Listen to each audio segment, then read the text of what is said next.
গল্পের শুরু হয় এবং পরীক্ষা হল দেখানো হয় যেখানে ববি নামের এক ছেলে পরীক্ষা দিচ্ছে। এখন যদি সে ভালো নম্বর পায় তাহলে সে বিশ্ববিদ্যালয়ে ভর্তি হতে পারবে। তারপর আমরা দেখি যে পরীক্ষা দেওয়ার পর ববি তার ক্রাশের কাছে যায় এবং এখানে আমরা তার মেয়ে বন্ধুর নাম জানতে পারি না। আমরা জানতে পারি যে ববি তাকে অনেক বছর ধরে ভালোবাসে এবং আজ সে তার মনের কথা বলতে যাচ্ছিল।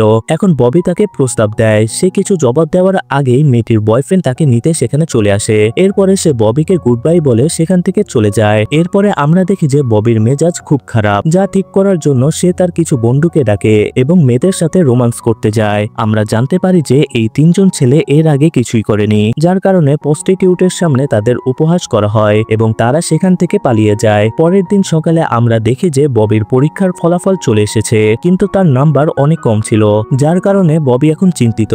কারণ যদি সে বিশ্ববিদ্যালয়ে ভর্তি হতে চায় তাহলে তার কমপক্ষে 85% নম্বর থাকতে হবে এবং আমরা দেখি যে তার বাবা তাকে যে কোনো মূল্যে সেই বিশ্ববিদ্যালয়ে পাঠাতে চান। এই কারণে তিনি একজন টিউশন শিক্ষিকাকে নিয়োগ করেন এবং আমরা এই সুন্দরী মহিলার নাম মনিকা জানতে পারি, যিনি এখন থেকে আমাদের ববির ক্লাস নেবেন। পরের দিন সকালে আমরা দেখি যে যখন ববি পুলে থাকে তখনই তার শিক্ষিকা মনিকা তার কাছে আসে এবং সেখানে তাকে তার নিজের সম্পর্কে বলতে থাকে, কিন্তু ববির ফরাসি বা বিশ্ববিদ্যালয়ে কোনো আগ্রহ নেই। এখন এখানে প্রথম দিন ববি মনিকাকে জিজ্ঞাসা করে যে তার কি ইতিমধ্যে কোনো বয়ফ্রেন্ড আছে, যার উত্তরে মনিকা বলে যে তোমার শুধু পড়াশোনায় মনোযোগ দেওয়া উচিত। এতে ববি বলে যে যদি তুমি আমার প্রশ্নের সঠিক উত্তর না দাও তাহলে আমি তোমার কাছ থেকে কোচিং না নিয়েই চলে যাব।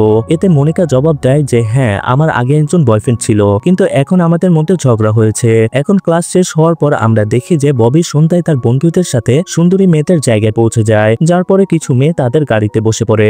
আজ ববি খুব খুশি, কারণ তার মনে হচ্ছিল যে আজ তার ভার্জিনিটি শেষ হতে চলেছে। আর যখনই সে ফিলিংস তৈরি করতে যাচ্ছিল তখনই সেই মেয়েটির বয়ফ্রেন্ড পুরো গ্যাং নিয়ে তাদের উপর হামলা করে। এরপরে সে সেই মেয়েটিকে খুঁজতে থাকে এবং ববি কোনো মতে তার জীবন বাঁচিয়ে সেখান থেকে পালিয়ে যায়। এরপরে আমরা দেখি যে তার বাকি দুই বন্ধু কাপড় ছাড়া ববির সাথে সেখান থেকে পালিয়ে চলে যায়। এরপরে আমরা দেখি যে ববি লুকিয়ে বাড়িতে আসে, যেখানে তার শিক্ষিকা শাওয়ার নিচ্ছিল, যাকে সে লুকিয়ে দেখতে থাকে এবং এমন পরিস্থিতি দেখার পর ববির ভেতরের পশু জেগে ওঠে। এখন সে মনিকার পিছু পিছু তার ঘরের হলের বাইরে পর্যন্ত চলে আসে, যেখানে সে তাকে লুকিয়ে কাপড় পরিবর্তন করতেও দেখে। এর পরের দিন সকালে যখন মনিকা তাকে পড়াতে আসে তখন তার চেহারা দেখে সে রাতের দৃশ্যটি মনে করে যে হায়, মনিকা কাপড় ছাড়া কি লাগে। আমরা দেখি যে মনিকার সব মনোযোগ শুধু ববিকে পড়ানোর দিকে, কিন্তু ববির মনোযোগ অন্য কোথাও।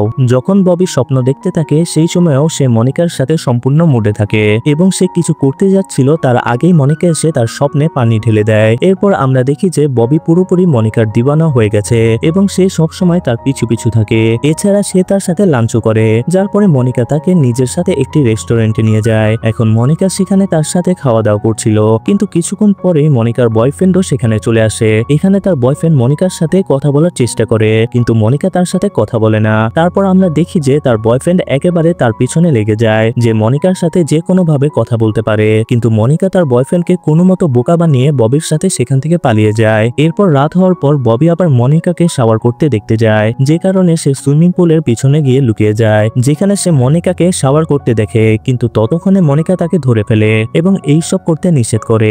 এখন আমরা দেখি যে রাত হওয়ার পর মনিকা ভাবে যে সে একবার তার বয়ফ্রেন্ডের সাথে দেখা করে আসুক। এখন যখন সে তার সাথে দেখা করতে যায় তখন দেখে যে তার বয়ফ্রেন্ড অন্য একটি মেয়ের সাথে জড়িয়ে আছে, যার পরে তার রাগ হয় এবং সে দৌড়ে ববির বাড়িতে চলে আসে এবং একা বসে ড্রিঙ্ক করতে থাকে। কিন্তু তখনই ববি সেখানে এসে মনিকার পাশে বসে পড়ে এবং তাকে তার মনের কথা বলতে যাচ্ছিল, কিন্তু তার এত সাহস ছিল না যে সে বলতে পারে। এবং আবার যখন মনিকা পুলে শাওয়ার করতে থাকে তখন ববি গিয়ে লুকিয়ে দেখতে থাকে, যার পরে এবার মনিকা ববির কাছে এসে তার হাত ধরে তাকেও পুলে টেনে নেয় এবং সেই সময়ে এই দুজন একে অপরের খুব কাছাকাছি চলে আসে, যার পরে এখন তারা কিসিং রোমান্স শুরু করে।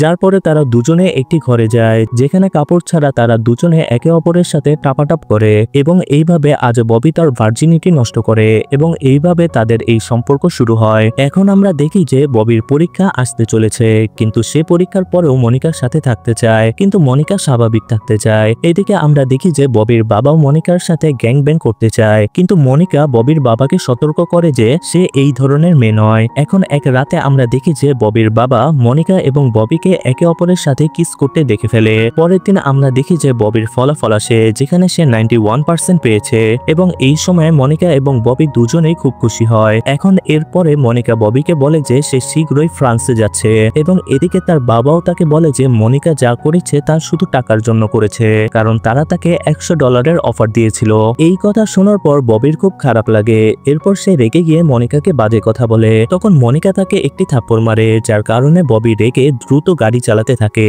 যার কারণে সে রাস্তায় পিছলে পড়ে যায়। কিন্তু এই সময়ে তার বেশি আঘাত লাগে না। এরপরে সে মনিকার বাড়িতে গিয়ে তাকে তার অনুভূতি জানায়, যার পরে আবার তার কথা শোনার পর মনিকা তার কাছে আসে এবং তাকে কিস করে। এবং আজকের পুরো রাত ববি মনিকার সাথে থাকতে যাচ্ছিল। পরের দিন সকাল হওয়ার পর সে তার বাড়িতে আসে এবং এদিকে আমরা দেখি যে মনিকা ফ্রান্সে যাচ্ছে এবং এখানে ববি মনিকার কাছে ক্ষমা চায় এবং বিনিময়ে মনিকাও ববির কাছে ক্ষমা চায়। এরপর তারা দুজনেই একে অপরকে সবসময় মনে রাখার প্রতিশ্রুতি দেয় এবং যখনই দেখা হবে রোমান্স অবশ্যই করবে। এরপরে দুজনেই গুড বাই কিস করে নিজেদের পথে চলে যায় এবং এটি দেখিয়ে এই গল্প এখানেই শেষ হয়।